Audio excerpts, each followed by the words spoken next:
ఈరోజు జాతీయ జనగణనలో కులగణన సమగ్ర సమావేశంలో 132 కులాల బీసీ నేతలు మన బీసీ సామాజిక వర్గం పాల్గొనడం సంతోషం. మనం బీసీలో ఎంతో వెనకబడి కాదు నెట్టబడి ఉంటున్నాం. ఎంత ముందుకు వెళ్దామన్నా కానీ ముందుకు పోలేకపోతున్నాం. దానికి మనం ఆర్థికంగా, రాజకీయంగా, సామాజికంగా మనం వెనకబడి ఉండడమే. మనకు ఆర్థికంగా లేకపోవడానికి కారణం మనం వృత్తులు చేసుకొని బతుకుతాం. వృత్తి చేసి సమాజాన్ని ముందుకు తీసుకువెళ్తున్నాం. కాబట్టి ఏ రోజు కూడా మనం డబ్బు కోసము, ఆర్థికంగా వెలగడం కోసము మిద్దెలు కావాలి, మేడలు కావాలి, లేకపోతే రాజ్యాధికార దిశ వైపు ఏనాడు మనం నడవలేకపోయినాం.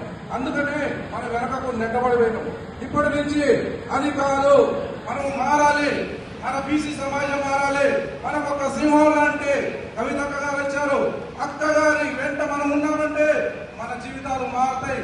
కాబట్టి దయచేసి అందరం కలిసి కవితక్క గారి వెంట ఉండి కవితక్క గారిని మన పార్టీని ముందుకు తీసుకెళ్తూ సమాజంలో మనం ముందుకు వెళ్లాలని, ఆర్థికంగా, సామాజికంగా మనం రాజ్యాధికార దిశలో మాకు నడిపిస్తూ మా యొక్క విశ్వకర్మను అక్క మేము ఎంతో వెనుకబడి ఉన్నాం. ఈ తెలంగాణ రాష్ట్రం రావడానికి ఆ రోజు వీళ్ళని ఒక విప్లవకారంగా పోరాడిండు.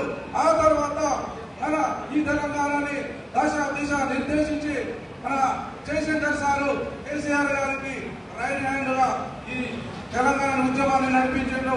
తర్వాత ఈ తెలంగాణ రావడానికి శ్రీకాంతాచారి మలమల మాడిపోతూ ఇదే ఎల్బీ నగర్ లో మన జై తెలంగాణ అనుకుంటూ మనకు తెలంగాణ వస్తే మన జీవితాలు మారుతాయి, మనకు ఉద్యోగాలు వస్తాయి, మన పిల్లలు చదువుకుంటారు అని ఎంతో ఆశతోటి జై తెలంగాణ అని తన జీవితాన్ని అర్పించిండు. కాబట్టి విశ్వకర్మ మిత్రులకు, అదే బీసీ సామాజిక వర్గ 132 కులాల వర్గ సభ్యులకు ఒకటే తెలియజేస్తున్నాం. బీసీ సామాజిక వర్గం అక్క మన వెంట ఉన్నది, మన కోసం పోరాడుతున్నది. అక్క పోరాడుతున్నది కాబట్టి అక్క ఉండాలి. దానికోసం నేను నా ఆవేదన తెలియజేయడం కోసం నేను సూర్యాపేట జిల్లా నుంచి నేను ఇక్కడికి రావడం జరిగింది. ఈ అవకాశం కోసం నేను చాలా ఒక గంటన్నర నుంచి వెయిట్ చేస్తున్నా. అక్కని రిక్వెస్ట్ చేసిన, ఎందుకంటే ఇద్దరు అవకాశం ఇచ్చారు, మీకు ఎవరు అని అన్నా కానీ లేదు అన్నని ఖచ్చితంగా అక్క దృష్టికి తీసుకెళ్తారన్న. అదేవిధంగా గత పార్టీలో మాకు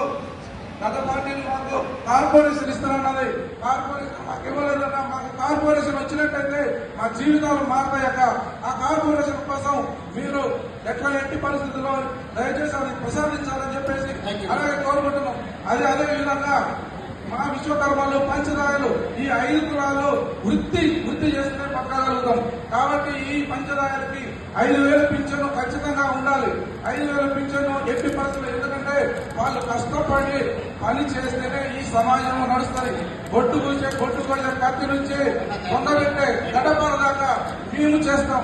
ఈ పనిముట్లు చేసి ఈ సమాజాన్ని నడిపిస్తున్నాం. అలాంటి మా ఒక విశ్వకర్మలకు న్యాయం జరగట్లేదు. కాబట్టి దయచేసి ఈ యొక్క సమావేశం ద్వారా, ఈ జాగృతి యొక్క సమావేశం ద్వారా, ఈ జనగణన కులగణన సమావేశం ద్వారా ఈ యొక్క బీసీ సామాజిక వర్గం నుండి ఇది నాది ఆవేదన. ఎందుకంటే చాలా పేద కుటుంబం నుంచి వచ్చిన ఒక విశ్వకర్మ వ్యక్తిని కాబట్టి నా ఆవేదనని కవితక్క దృష్టికి తీసుకెళ్లాలని. అదేవిధంగా మొన్న